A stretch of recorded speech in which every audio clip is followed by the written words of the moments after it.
Combination বাংলায় সমাবেশের গাণিতিক সমস্যাটি বিটিআরসি এর উপ সহকারী পরিচালক কারিগরি 2021 এর নিয়োগ পরীক্ষা এসেছিল।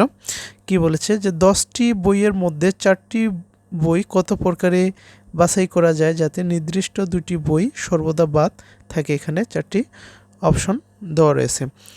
আবার পড়ছি, কি বলছে যে 10টি বইয়ের মধ্যে 4টি বই কত প্রকারে বাছাই করা যায় যাতে নির্দিষ্ট 2টি বই সর্বদা বাদ থাকে।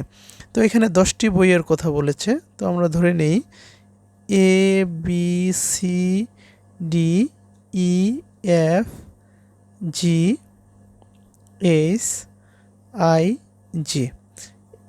এখানে 1টা 2টা 3টা 4টা 5টা 6টা 7টা 8টা 9টা 10টা।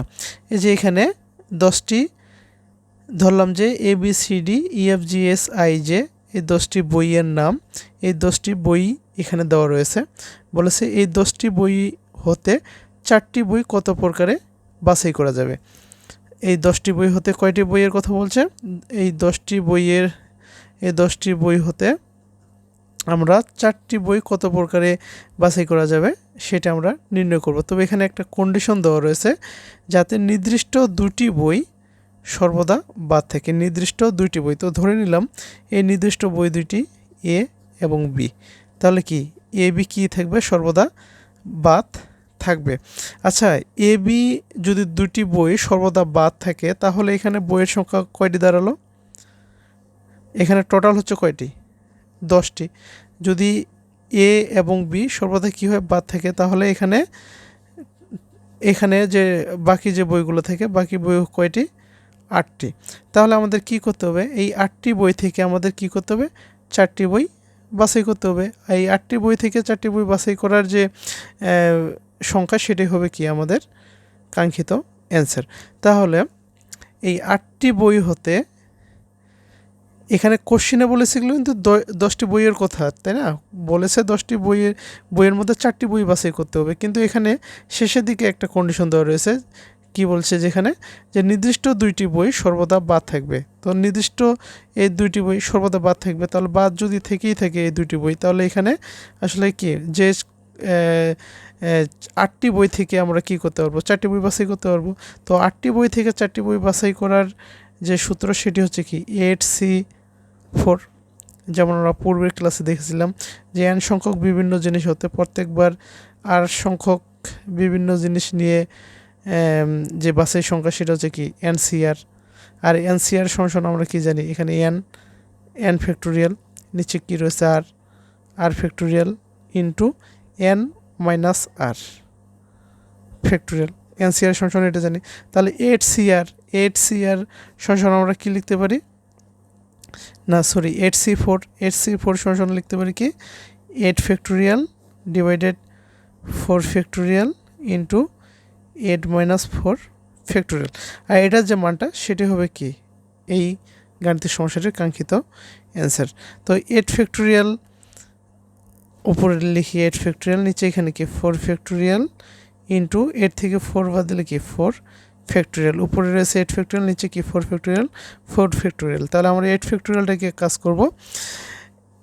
8 ফ্যাক্টোরিয়ালটাকে এমনভাবে ভাঙাবো যেন আমরা 4 ফ্যাক্টোরিয়ালে নিয়ে আসতে পারি আমাদের ক্যালকুলেশনের সুবিধার্থে। তো আমরা n ফ্যাক্টোরিয়াল বলতে আমরা কি জানি? যে 1 থেকে n পর্যন্ত যতগুলো ধনাত্মক পূর্ণ সংখ্যা রয়েছে তাদের গুণফলটাই হচ্ছে কি n ফ্যাক্টোরিয়াল। তাহলে 8 ফ্যাক্টোরিয়াল হচ্ছে কি, যে 1 থেকে 8 পর্যন্ত যতগুলো ধনাত্মক পূর্ণ সংখ্যা রয়েছে তাদের গুণফলটাই হচ্ছে কি 8 ফ্যাক্টোরিয়াল। তো 1 থেকে 8 পর্যন্ত যতগুলো ধনাত্মক পূর্ণ সংখ্যা রয়েছে তাদের গুণফলটাই হচ্ছে 8 ফ্যাক্টোরিয়াল। 4 ফ্যাক্টোরিয়াল কি? 4 ফ্যাক্টোরিয়াল হচ্ছে কি 1 থেকে 4 পর্যন্ত যতগুলো ধনাত্মক পূর্ণ সংখ্যা রয়েছে তাদের গুণফলটা হচ্ছে 4 ফ্যাক্টোরিয়াল। তো 8 ফ্যাক্টোরিয়াল থেকে আমরা কাজ করব 8 7 6 5কে আমরা আলাদাভাবে বের করে নেব। যদি আলাদাভাবে এটা যদি আমরা বের করে নিই, তাহলে এখানে কি থেকে 1 2 3 4, আর 1 থেকে 4 পর্যন্ত যতগুলো ধনাত্মক পূর্ণ সংখ্যা রয়েছে তাদের গুণফল কি বলা হয়? 4 ফ্যাক্টোরিয়াল। এই যে 8 ফ্যাক্টোরিয়াল থেকে আমরা কি করলাম, 8 7 6 5কে আমরা বের করে নিলাম, তাহলে শেষে কি লেখা যায়, 5-এর যে ইমিডিয়েট যে ছোট সংখ্যাটা সেটা 4, তো 4 ফ্যাক্টোরিয়াল, 8 ফ্যাক্টোরিয়াল সমান এভাবে আমরা লিখতে পারি।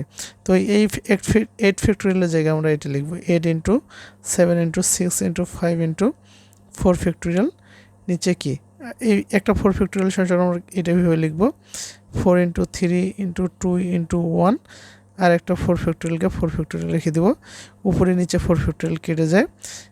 8কে যদি 4 দিয়ে ভাগ করে তাহলে কি হয়, ভাগফল হয় 2। 6কে যদি 3 দিয়ে ভাগ করে তাহলে কি ভাগফল হয় কি 2। আবার এখানে রয়েছে কত 2, এই উপরে 2 নিচে উপরে 2 নিচে 2 কেটে যায়, তাহলে উপরে থাকে কি, উপরে থেকে 7 আর কি থেকে 5 আর থেকে 2, তাহলে কি 5 7 35, 35 দুগুণে কত হয় 70। তাহলে আমরা 8C4 এর মান পেলাম কত 70, 70 হবে আমাদের কাঙ্ক্ষিত অ্যান্সার। কি আশা করি বুঝতে পেরেছেন, বুঝতে না পারলে কমেন্টে জানাবেন, আমি আবারও বুঝিয়ে দেওয়ার চেষ্টা করব।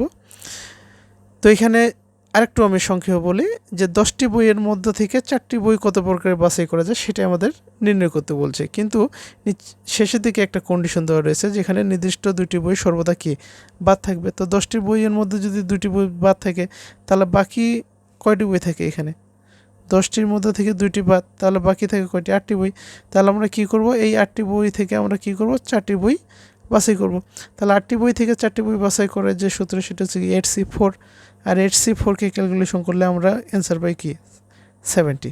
তাহলে অ্যান্সার হচ্ছে খ। আশা করি বুঝতে পেরেছেন, বুঝতে না পারলে কমেন্টে জানাবেন, আমি আবারও বুঝিয়ে দেওয়ার চেষ্টা করব।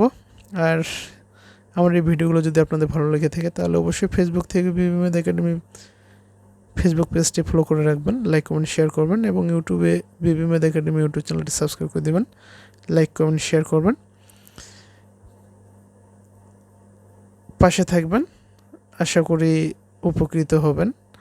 তো আবার দেখা হবে নতুন ভিডিওতে, ততক্ষণে ভালো থাকবেন সবাই।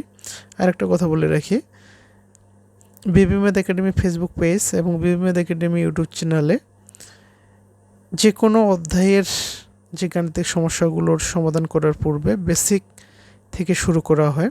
তাই যারা ম্যাথে দুর্বল আপনারা যদি ফেসবুক পেজে বিবি মেথ একাডেমি ইউটিউব ফেসবুক পেজে যদি আপনারা নিয়মিত ক্লাসগুলো সিরিয়ালি দেখে থাকেন তাহলে আশা করি আপনাদের ম্যাথে আর কোনো প্রবলেম থাকবে না। ঠিক একইভাবে বলে যদি ইউটিউবে আপনারা দেখে থাকেন তো সিরিয়ালি দেখবেন, আশা করি আপনাদের যে অধ্যায়টি দেখবেন সেই অধ্যায়টি নিয়ে আর পরবর্তীতে কোনো কোশ্চেন থাকবে না। যদি আপনাদের কোনো ম্যাথমেটিক্যাল সলিউশন বুঝতে সমস্যা হয় আপনারা কমেন্টে জানাবেন, আমি আবারও বুঝিয়ে দেওয়ার চেষ্টা করব। তো ধন্যবাদ সবাইকে, পরবর্তীতে আবার দেখা হবে নতুন কোনো ক্লাসে, ততক্ষণে ভালো থাকবেন সবাই, ধন্যবাদ সবাইকে।